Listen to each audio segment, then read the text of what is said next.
Hi students, welcome to academy Venkateswara online classes. మీకు నేను ఫిబ్రవరి part 1 already చెప్పున్నా. ఇప్పుడు నేను ఫిబ్రవరి పార్ట్ 2 మీకు ఇక్కడ ఎక్స్ప్లెయిన్ చేస్తున్నాను. చాలా జాగ్రత్తగా గమనించండి. ఇక్కడ దాదాపు 60 బిట్ల వరకు కవర్ చేస్తున్నాను నేను ఫిబ్రవరి మంత్ మొత్తం కూడా. వీటిని బాగా చదవండి. 60 బిట్లలో అన్ని కాన్సెప్ట్ కవర్ చేసేసాను. ఓకేనా? రైట్. క్రింది వాక్యంలో సరి అయినది గుర్తించండి అన్నాడు. ఓకేనా? సరి అయినది గుర్తించండి అన్నాడు. హవాయి దీవుల్లో కిలవియా అగ్ని పర్వతం ఇటీవల బద్దలైంది అని అడిగాడు. అలా హవాయి దీవుల్లో కిలవియా అగ్ని పర్వతం ఇటీవల బద్దలైంది అని అడిగాడు. ఎస్ మిత్రమా, ఇది కూడా కరెక్టే. Next, UNO United Nations Organization UNO ఎప్పుడు ఏర్పాటైంది మిత్రమా? మనకి 1945లో ఏర్పాటైంది. మీకు అంత కూడా తెలిసినదే. అక్టోబర్ 24వ తారీఖున యుఎన్ఓ సాధారణ బడ్జెట్ కు భారత్ తన వంతు 317 కోట్ల రూపాయలు ఇచ్చిందని అడిగాడు. ఎస్, ఇది కూడా కరెక్టే. కాబట్టి ఏ మరియు బి రెండు సరైనవి, కాబట్టి ఇక్కడ అన్ని సరైనవే. నెక్స్ట్, క్రింది వాక్యాలలో సరి అయినవి గుర్తించండి అన్నాడు. ఫస్ట్ ఆప్షన్, ఏపీ హైకోర్టుకి ఆంధ్రప్రదేశ్ హైకోర్టుకి తొలి మహిళా ప్రధాన న్యాయమూర్తిగా జస్టిస్ లీసా గిల్ గారు నియామకమయ్యారు. ఎస్, కరెక్టే. జస్టిస్ లీసా గిల్ గారు మొన్న ఏప్రిల్ 25వ తారీఖున మన ఆంధ్రప్రదేశ్ హైకోర్టుకి 5వ సీజేగా బాధ్యతలు స్వీకరించారు. 5వ సీజేగా బాధ్యతలు స్వీకరించారు. కానీ ఆంధ్రప్రదేశ్ హైకోర్టుకి మొట్టమొదటి మహిళా ప్రధాన న్యాయమూర్తి ఎవరు అంటే జస్టిస్ లీసా గిల్. జస్టిస్ లీసా గిల్. ఈమెది ఏ రాష్ట్రంలో అంటే చండీగఢ్ రాష్ట్రం. ఈమెది స్వస్థలం అనే విషయాన్ని గుర్తుపెట్టుకోండి. ఓకేనా? నెక్స్ట్, 2019 జనవరి 1వ తారీఖున మన ఆంధ్రప్రదేశ్ తాత్కాలిక హైకోర్టుగా ఏర్పాటైంది. మన ఆంధ్రప్రదేశ్ మొత్తం న్యాయమూర్తుల సంఖ్య 37, 36 1 ప్లస్ 36 గా ఉంటుంది. ఓకేనా? ధీరజ్ సింగ్ ఠాకూర్ గారు ఏప్రిల్ 24వ తారీఖున పదవీ విరమణ చేసిన తర్వాత ఆమె 25వ తారీఖున గవర్నర్ సమక్షంలో ప్రమాణ స్వీకారం చేయడం జరిగింది. ఓకేనా? గుర్తుపెట్టుకోండి. కాబట్టి ఇది రైట్ ఆన్సర్. వాళ్ళు సరి అయిన అడిగాడు. నెక్స్ట్, కర్ణాటక పంచాయతీరాజ్ ఎన్నికల్లో బ్యాలెట్ పత్రాలు ఇటీవల ఆమోదించడం అనేది జరిగిందని అడిగాడు. మరి కర్ణాటక ఆమోదించిందా, కేరళ ఆమోదించిందా డౌట్ రావచ్చు. డౌటే పడద్దు, అది కర్ణాటక స్టేట్.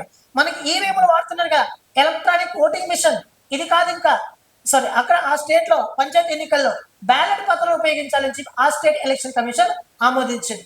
నెక్స్ట్, రాజ్యాంగంలోని 94 క్లాస్ సి ప్రకారం 94 క్లాస్ సి ప్రకారం లోక్సభ స్పీకర్ ఓం బిర్లాపై ఇటీవల అవిశ్వాస తీర్మానాన్ని కాంగ్రెస్ ప్రభుత్వం ప్రవేశపెట్టింది. కానీ వీగిపోయింది. ఓకేనా? ప్రవేశపెట్టింది అనేది కరెక్ట్ ఇక్కడ. కాబట్టి ABC is the right answer. ఇక్కడ వీగిపోయింది మిత్రం ఆ బిల్లు. తర్వాత కాలంలో అది వీగిపోయింది. నెక్స్ట్, క్రింది వాక్యాలలో సరైనది గుర్తించండి అన్నాడు. మొన్న మార్చిలో మనకి ఆపరేషన్ ఎపిక్ ప్యూరీ అనే ఒక ఆపరేషన్ ని అమెరికా ఇజ్రాయిల్ ఇక్కడ చేపట్టి ప్రత్యేకంగా భారీ దాడులకు దిగింది. ఏ దేశం పైన? ఇరాన్ దేశం పైన.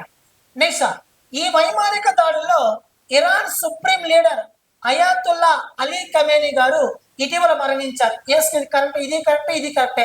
మరణించడం అనేది జరిగింది. ఆయన కొడుకు మళ్ళీ రావడం అనేది జరిగింది. బంగ్లాదేశ్ కొత్త ప్రధానిగా ఇటీవల బాధ్యతలు స్వీకరించిన వ్యక్తి తారిక్ రహమాన్ గారు. అంటే షేక్ హసీనా గారు అవినీతి ఆరోపణ కారణం వల్ల విపరీతంగా ఆ దేశం తిరుగుబాటు చేసిన కారణం వల్ల మన భారతదేశం తలదాచుకుంటుంది. షేక్ హసీనా గారు ఆమె వచ్చేసిన తర్వాత ఆ దేశం ఎన్నికలు జరిగితే తారిక్ రహమాన్ గారు బంగ్లాదేశ్ కొత్త ప్రధానిగా ఎన్నికయ్యారు. కాబట్టి ఇక్కడ అన్ని కూడా సరైనవే ఆన్సర్ అనే విషయాన్ని మీరు గుర్తుపెట్టుకోండి. నెక్స్ట్, దేశంలో మొట్టమొదటి నేషనల్ కౌ కల్చర్ మ్యూజియం ను ఇటీవల ఎక్కడ ఏర్పాటు చేశారు అని అడిగాడు. ఉత్తరప్రదేశ్, గుజరాత్, మధ్యప్రదేశ్ మరియు రాజస్థాన్ అంటే ఆన్సర్ వచ్చేసి ఉత్తరప్రదేశ్. కౌ మ్యూజియం అంటే గోవధాన్ని నిషేధిస్తూ గోవులను సంరక్షిస్తూ వాటిని పరిరక్షిస్తూ వాటిని మనం గౌరవించాలి.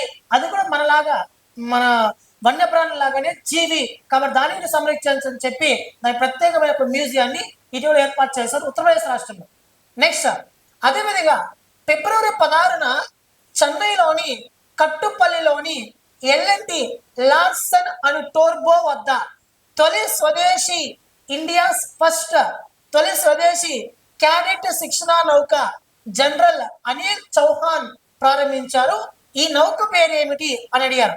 Option 1 add 18003 Krishna. First answer add 18003 Krishna అనేది మనకి ఇక్కడ ఆన్సర్ అనమాట. ఓకేనా. నెక్స్ట్, కింది వాక్యాలలో సరికానివి గుర్తించండి అన్నాడు. మనం అన్ని కూడా సరైనవి చూస్తున్నాం. సరికానివి ఇక్కడ అడిగాడు వాడు. గుజరాత్ లో ఛత్రపతి శివాజీ గుర్రపు స్వారీ విగ్రహాన్ని ఇటీవల నరేంద్ర మోడీ ప్రారంభించారన్నారు. కాదు, నరేంద్ర మోడీ కాదు మిత్రమా, ఇక్కడ ప్రారంభించింది హోం మంత్రిత్వ శాఖ, ministry of home affairs Amit Shah గారు దీన్ని ప్రారంభించడం అనేది జరిగింది. కాబట్టి ఇది సరికానిది. ఇప్పుడు ఏ సరికానిది మిత్రమా, ఏ మాత్రమే ఇక్కడ సరికానిదే. చూడండి ఆప్షన్ ఎన్నట్టు చేద్దాం. ఇక్కడ సరికానిది ఏ దేంట్లో అయితే ఉంటుందో అది ఆన్సర్ అవుతుంది. ఏసి ఇక్కడ ఉంది, ఏబి ఇక్కడ ఉంది, ఏ మాత్రం ఇక్కడే ఉంది. ఈ మూడిట్లో ఆన్సర్ ఉండాలి. ఇది ఎలిమినేట్ చేయాలి. ఓకేనా. రైట్, చూద్దాం. ఏఐ స్టార్టప్ కంపెనీ, కృత్రిమ మీద ఆధారిత స్టార్టప్ కంపెనీ సర్వం ఏఐ అనే ఒక సంస్థ దేశంలోనే తొలి ఏఐ టెక్నాలజీ కూడుకున్నటువంటి కళ్ళద్దాలను ఇటీవల విడుదల చేసింది. ఓకేనా. కాబట్టి ఆన్సర్ ఇస్ ద ఇక్కడ ఇది కరెక్టే.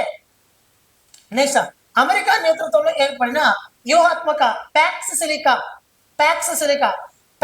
సిలికాలో ఇటీవల భారతదేశం భాగస్వామ్యాన్ని పొందింది. ఎస్, ఇది కరెక్టే. కాబట్టి ఇక్కడ ఏ మాత్రమే సరికానిది. Option is the right answer, option 4. ఓకేనా.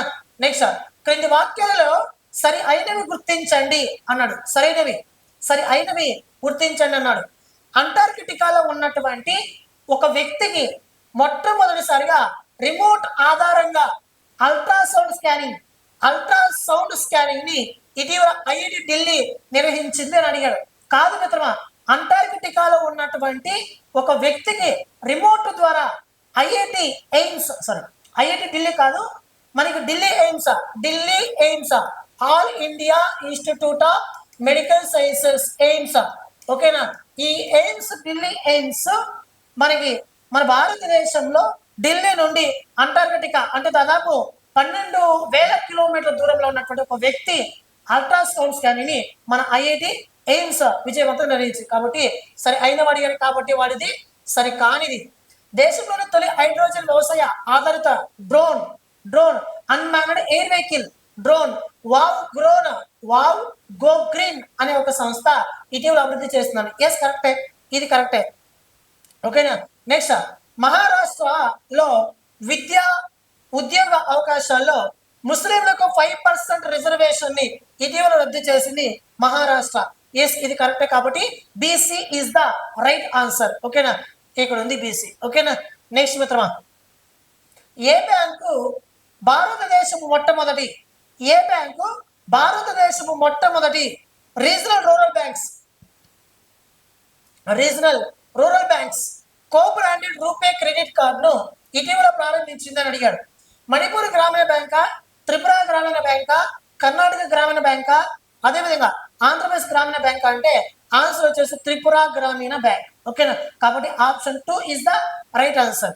నెక్స్ట్, ట్రాన్స్పరెన్సీ ఇంటర్నేషనల్ నివేదిక ప్రకారం ప్రపంచ అవినీతి సూచిలో మన భారతదేశ స్థానం ఎంత మిత్రమా? ఈ సంవత్సరం మీకు అందరికీ తెలిసిందే, మన భారతదేశ స్థానం 91కి చేరుకున్నది. ఓకేనా. మన భారతదేశంలో 91కి చేరుకోవడం అనేది జరిగింది ఈ నివేదిక ప్రకారం. ఓకేనా. నెక్స్ట్, 59వ ద్రవ్య విధాన పరపతి కమిటీ ఫిబ్రవరి 6 నుంచి 8 వరకు జరిగింది. ఈ వడ్డీ రేటుకు సంబంధించినటువంటి వాటిని జతపరచండి అన్నాడు. మనకి మానిటరీ పాలసీ కమిటీ ఎంపీసీ ఒకటి ఉంటారు. ఈ మానిటరీ పాలసీ కమిటీ ఆర్బీఐ ఆధ్వర్యంలో పనిచేస్తుంది. ఇక్కడ చూస్తే రెపో రేటు అనేది ఎంత అంటే 5.25%. 5.25% అనేది మన భారతదేశంలో ప్రస్తుతం ఉన్నటువంటి రెపో రేట్. ఓకేనా. నెక్స్ట్, బ్యాంకు రేట్ ఎంత అంటే 5.5%. రివర్స్ రెపో రేట్ ఎంత అంటే 3.35%. సిఆర్ఆర్ ఎంత అంటే మనకి 3.0%. ఎస్ఆర్ఆర్ ఎంత అంటే 18%. ఓకేనా. ఇప్పుడు ఎక్కడ ఉందో వెతుకు. ఏకు బి ఉండాలా, ఒకటి బి రెండుకి ఏ ఉండాలా, ఒకటి బి రెండు ఏ, ఒకటికి బి రెండు ఇక్కడ ఉంది ఆన్సర్ చూడండి. ఒకటి బి రెండుకి ఏ, మూడుకి సి, ఇక్కడ నాలుగు దానికి ఈ ఉండాలి మిత్రమా. ఇక్కడ మిస్ అయిన ఆప్షన్స్ మార్చుకోండి. ఇది డి రావాలా, ఇది ఈ రావాలా, ఓకేనా. నాలుగో దానికి ఈ, ఐదో దానికి డి, ఓకేనా. కాబట్టి option 3 is the right answer. Monetary policy committee meeting, ఓకేనా. ఆర్బీఐ గవర్నర్ ఆధ్వర్యంలో ముగుస్తుంది, ఓకేనా. నెక్స్ట్, భారతదేశం మొట్టమొదటిసారిగా ఎక్కడ మ్యూజికల్ రోడ్ ఏర్పాటు చేశారు అని చెప్పి ఇక్కడ ఇచ్చారు.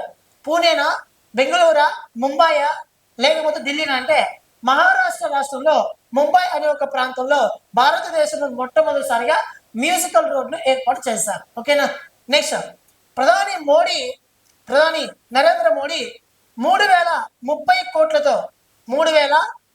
కోట్లతో బ్రహ్మపుత్ర నదిపై నిర్మించిన 6 లైన్ల భారీ కుమార భాస్కర్ వర్మ సేతుని ఇటీవల ఎక్కడ ప్రారంభించారు అని అడిగారు.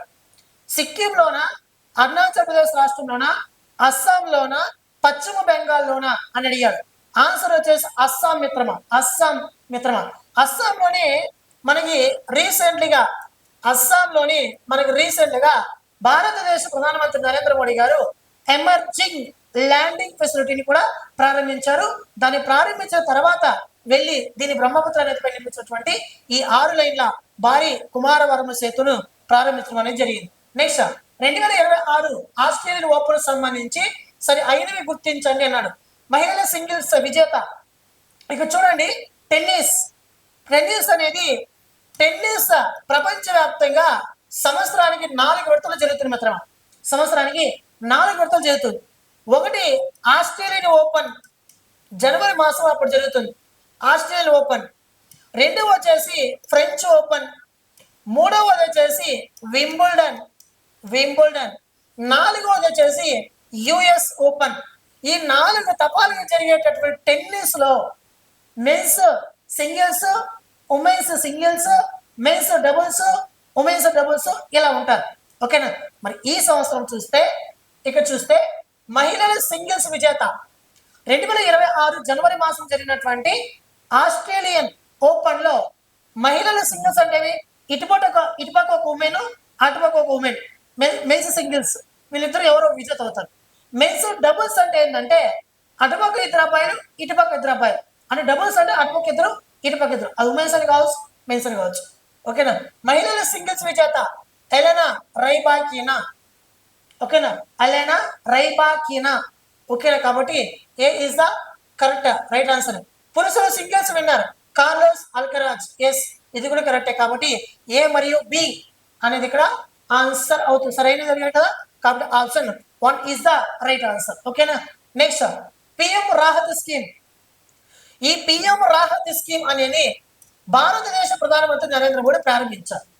మరి ఈ పథకం యొక్క ముఖ్య ఉద్దేశం ఏంటంటే మన బైక్లో ప్రయాణిస్తున్నప్పుడు ఎక్కడైనా కానీ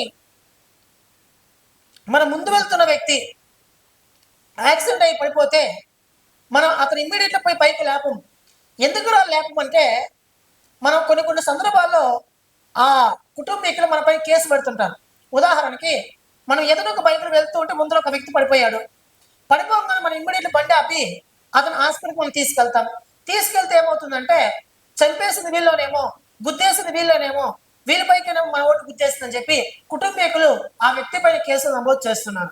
కాబట్టి అలాంటి వ్యక్తుల నుండి సంరక్షణ కల్పించడం కోసం అదేవిధంగా పిఎం రాహత్ స్కీమ్ని ఎందుకు ప్రారంభించారంటే మన వెహికల్స్ వెళ్ళేటప్పుడు మన ముందర ఎవరైనా యాక్సిడెంట్ అయి పడిపోతే ఆ వ్యక్తిని హాస్పిటల్ కనుక తీసుకెళ్ళినటువంటి వ్యక్తికి ఈ పిఎం రాహత్ అనే స్కీమ్లో పథకంలో భాగంగా 1,50,000 రూపాయలు ఆ వ్యక్తికి మనకి నగదు రహిత చికిత్సను అందిస్తారు. అంటే సహాయం చేసిన వ్యక్తి కాదు ఇక్కడ నేను చెప్తుంది, ఎవరైతే యాక్సిడెంట్ అయ్యారో ఆ వ్యక్తికి మళ్ళీ సహాయం చేసిన వ్యక్తిని మళ్ళీ ప్రత్యేకంగా సర్టిఫికేట్ 50,000 ఎంతో అమౌంట్ కూడా ఇచ్చి మనం సత్కరిస్తారు మిత్రమా. ఇది గుర్తుపెట్టుకోండి. పిఎం రాహత్ స్కీమ్ ఇటీవల ప్రధానమంత్రి ప్రారంభించారు. ఎస్, కరెక్టే. రోడ్డు ప్రమాద బాధితులకు 1,50,000 రూపాయలకు ఆ బాధితుడికి ఉచిత చికిత్సను అందిస్తారు. నగదు రహిత చికిత్స అని మనం రూపాయి కూడా కట్టాల్సిన అవసరం లేదు, ఈ చికిత్సను అందిస్తారు. ఎస్, కరెక్టే. మరి పిఎం రాహత్ అంటే ఏంటంటే ప్రధానమంత్రి road accident victim hospitalisation and assured treatment scheme అనేది పిఎం రాహత్ బీమా స్కీమ్. ఓకేనా, కాబట్టి ABC is the right answer. ఓకేనా, నెక్స్ట్ ఏ సంస్థలు కలిసి ఉత్తరప్రదేశ్ రాష్ట్రంలో జేవార్ అనే ఒక ప్రాంతంలో ఏర్పాటు చేయనున్న సెమీ కండక్టర్ పరిశ్రమకు ప్రధాని నరేంద్ర మోడీ ఇటీవల వర్చువల్ గా ప్రారంభానికి శంకుస్థాపన చేశారని అడిగారు. ఓకేనా, ఏర్పాటు చేసేదేమో ఉత్తరప్రదేశ్, ప్రాంతం ఏమో జేవార్లో. దాని ఏ సంస్థ అంటే సెమీ కండక్టర్ పరిశ్రమ. ఎవరు శంకుస్థాపన చేసిందంటే ప్రధానమంత్రి నరేంద్ర మోడీ. ఓకేనా, రైట్. కానీ దీన్ని ఏ సంస్థలు ఏర్పాటు చేస్తాయి అని అడిగారు.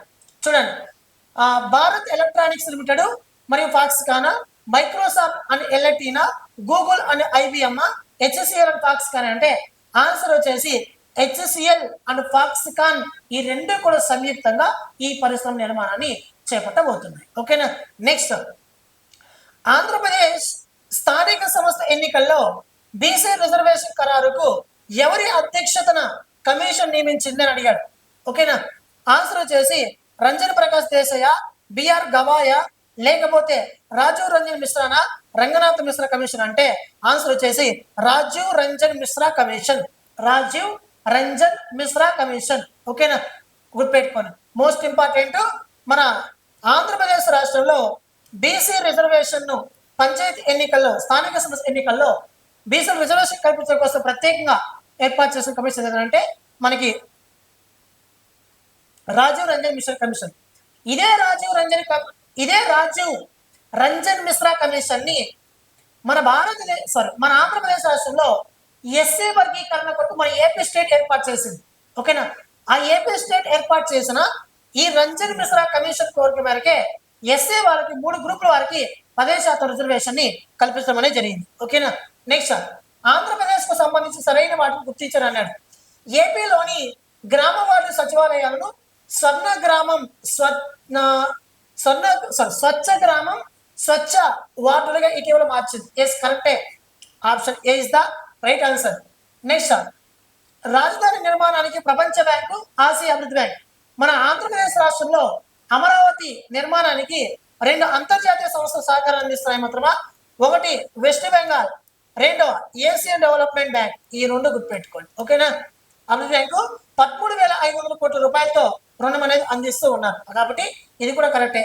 ఓకేనా, మొత్తం వచ్చేసి 15,000 కోట్ల రూపాయలు మనకి అందిస్తారు మిత్రం రుణము మన ఆంధ్రప్రదేశ్ రాజధానికి. దీంట్లో 13,500 కోట్ల రూపాయలు కూడా ఈ 2 సంస్థలు అందిస్తాయి. మిగతా 1,500 కోట్ల రూపాయలు మనకి అడ్వాన్స్ కింద మన కేంద్ర ప్రభుత్వం మనకి ఇస్తుంది. నెక్స్ట్ సురక్షిత రవాణా కొరకు ఆంధ్ర యాత్రి అనే యాప్ ను ఏపీ తీసుకురాబోతుంది. ఎస్, కరెక్టే. మన ఊబర్ అండ్ ఓలా ర్యాపిడ్ జుమో ఇవి ఉన్నాయి కదా, వెహికల్స్ తీసుకెళ్ళారు. ఊబర్, ఓలా, అదేవిధంగా ర్యాపిడో, ఇవి వెహికల్స్ అంటే మనకి ట్యాక్సీ లాగా పనిచేస్తాయి. భారత ట్యాక్సీ ఏమో దేశంలో ట్యాక్సీ కొరకు రూపొందించారు. అదే తరహా దాన్ని మన ఆంధ్రప్రదేశ్ రాష్ట్రం తీసుకుపోతున్నారు. దాని పేరు ఏంటంటే ఆంధ్ర యాత్రి అనే పేరు గుర్తుపెట్టుకోండి. ఓకేనా, కాబట్టి ABC is the right answer. Next Andhra Pradesh కు సంబంధించి సరైన వాటిని గుర్తించారని అన్నాడు. గంగవరం పోర్టు వద్ద సమీకృత ఇనుప ఖనిజం మిశ్రమ కేంద్రాన్ని ప్రత్యేక ఆర్థిక మండలిని ఏర్పాటు చేయనున్నారు. ఎస్, కరెక్టే. Amaravati central administrative tribunal circuit శాశ్వత బెంచ్ ని అమరావతి ఏర్పాటు చేయబోతున్నారు. ఎస్, ఇది కూడా కరెక్టే. ఏపీ డ్రోన్ కార్పొరేషన్ ఇన్ఛార్జిగా ఇటీవల బాధ్యతలు స్వీకరించిన వ్యక్తి ఎవరు అంటే సిఇఓగా గీతాంజలి శర్మ. ఇది కూడా కరెక్ట్, కాబట్టి ఏ comma B comma C answer అన్ని సరైనవి. నెక్స్ట్ భారతదేశం మొట్టమొదటి క్వాంటమ్ ఎకో సిస్టమ్ కు సంబంధించి సరే అయిన వాక్యాన్ని గుర్తించని అన్నాడు. అమరావతిలో ఫిబ్రవరి 7న దీనికి నారా చంద్రబాబు నాయుడు గారు కేంద్ర మంత్రి జితేంద్ర సింగ్ శంకుస్థాపన చేశారు. ఎస్, కరెక్టే. ఓకేనా, నెక్స్ట్ దీనిని ఐబిఎం, ఎల్ఎన్టీ, టిసిఎస్ మరియు ఐఐటి మద్రాస్ వంటి సంస్థలతో భాగస్వామ్యంతో దీన్ని ఏర్పాటు చేయబోతున్నారు. ఎస్, కరెక్టే. National Institute of Electronics and Information Technology ద్వారా క్వాంటమ్ మరియు ఏఐ విశ్వవిద్యాలయ క్యాంపస్ ను ఏర్పాటు చేస్తున్నారు. ఎస్, ఇది కూడా కరెక్టే. Option 3 is the right answer.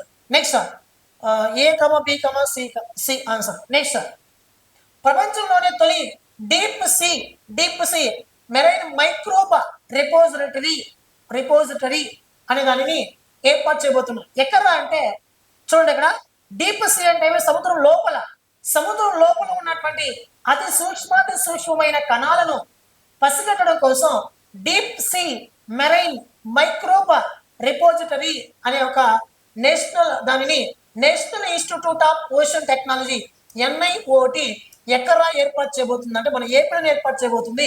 ఎక్కరా అంటే నెల్లూరు జిల్లాలో ఏర్పాటు చేయబోతున్నది. ఓకేనా. నెక్స్ట్ ఏ రాష్ట్రంలో ఆదంపూర్ విమానాశ్రయం పేరును గురు రవిదాస్ మహారాజ్ జీ విమానాశ్రయంగా పేరు మార్చారంటే పంజాబ్ రాష్ట్రంలో ఉన్నటువంటి దానిని మార్చడం జరిగింది. నెక్స్ట్ క్రింది వాక్యంలో సరి అయినవి గుర్తించండి అన్నాడు. ఏప్రిల్ 1 నుంచి పెట్రోల్లో 20% ఇథనాల్ తప్పనిసరి అని చెప్పి కేంద్రం ఇటీవల తెలపడం అనేది జరిగింది. ఎస్ కరెక్టే. ఏప్రిల్ 1వ తారీఖు నుంచి ఖచ్చితంగా మనం వాడే పెట్రోల్లో 20% ఇథనాల్ వాడాలని చెప్పి తెలపడం అనేది జరిగింది. కాబట్టి ఏ కరెక్టే. ఏపీలోని శ్రీ వెంకటేశ్వర వన్యప్రాణుల సంరక్షణ కేంద్రం wild life sanctuary Sri Venkateswara wild life శాంక్చురీలో 2 కొత్త జాతుల ఆర్కీ చీమలను ఇటీవల కనుక్కోవడం అనేది జరిగింది. ఎస్ ఇది కూడా కరెక్ట్. ఏబి సరైనవి. నెక్స్ట్ చివరి టాపిక్ క్రింది వాక్యంలో సరికానిది గుర్తించారన్నాడు. సరికానిది అడిగాడు. చూద్దాం ఇక్కడ సరికానిది అడిగాడు. బెంగళూరులో BEL భారత్ ఎలక్ట్రానిక్స్ లిమిటెడ్ లో ఇంటిగ్రేషన్ సౌకర్యాన్ని రక్షణ మంత్రి ప్రారంభించారు. ఎస్ ఇది కరెక్టే మిత్రమా. ఆకాష్ 3వ మరియు 4వ రెజిమెంట్ పోరాట వ్యవస్థలను జెండా ఊపి పర్వత అగ్ని నియంత్రణ రేడార్లను ఇటీవల అక్కడే ఆవిష్కరించమని జరిగింది. ఎస్ ఇది కూడా కరెక్టే. ఈ 2 సరైనవే. కానీ వాడు సరికానిది అడిగాడు. చూడండి ఇలాంటి క్వశ్చన్తో భయపడద్దు. సరికానిది అడిగాడు. సార్ 2 సరైనవే కదా, దాని ఆన్సర్ లేదు కదా అనొచ్చు. కానీ లాస్ట్ ఆప్షన్ చూడు, ఏది కాదనుంది. పైలో వాటిలో ఏదో సరికాకుండా ఉందా, ఏది లేదు కాబట్టి ఏది సరికాదు. ఓకేనా. రైట్ మిత్రమా. మన ఎకానమీ వెంకటేశ్వర యాప్ని మీరు డౌన్లోడ్ చేసుకోండి. అందులో మీకు అన్నీ కూడా అందుబాటులో ఉన్నాయి కోర్సెస్. మీరు ఒకసారి చూడండి. ఈ 4వ జీకేకి వైకోట్ 450 బిట్లు జీకే అప్లోడ్ చేస్తున్నా. కరెంట్ అఫైర్స్ ఒక 350 బిట్లు, మొత్తం 800 బిట్లు అప్లోడ్ చేస్తున్నా. మీరు మన యాప్లో చూసుకోవచ్చు. మన యాప్ పేరు వచ్చేసి ఎకానమీ వెంకటేశ్వర యాప్ డౌన్లోడ్ చేసుకోండి. ఫర్దర్ క్లాసెస్ కూడా మీకు అందుబాటులోకి తీసుకొచ్చి ఉన్నాం. మీరు అన్ని చూసుకోండి. థ్యాంక్ యూ మిత్రమా. Thank you so much.